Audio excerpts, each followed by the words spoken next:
thinking, Tiokasin, that the word environmentalist or environmentalism has some reverberation in this discussion. In other words, it has the connotation of commitment to natural processes, but at the same time, the dynamics or the consciousness behind that environmentalism may miss some of the points that you're presenting.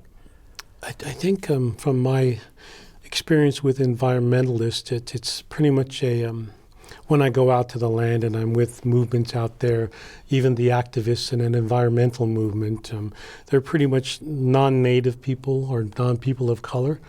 So when I find, like, sometimes I'm surprised that where are the native people here, and maybe there's a there's a token there or not, or a person of color in this case, and where are their views in this?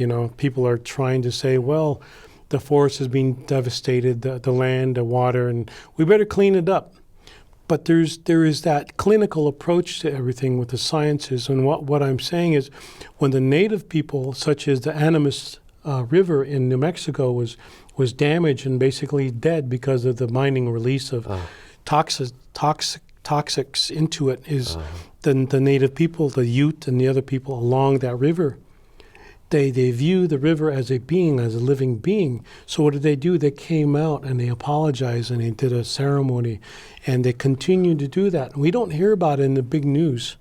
We hear about war. We hear about other things and how we're going to save Earth. But the native people have this thousands and thousands and thousands and 10,000s of years experience with which way the river flowed at one time to why it had to change to what is necessary for it. But this is the new news, is that it's dead.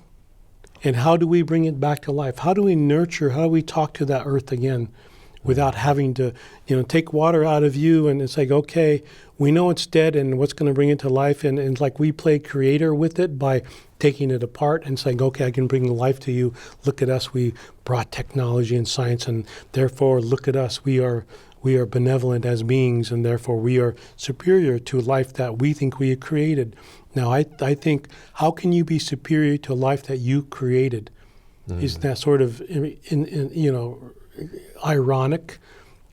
So the native people are out there, and to this day, I know of native people going to that river in New Mexico and sitting down and having ceremony and talking to it and talking to all the life besides the water, the fishes and the deer and other animals that came to drink and then are dead. They're talking to all of those beings around it, not just the river.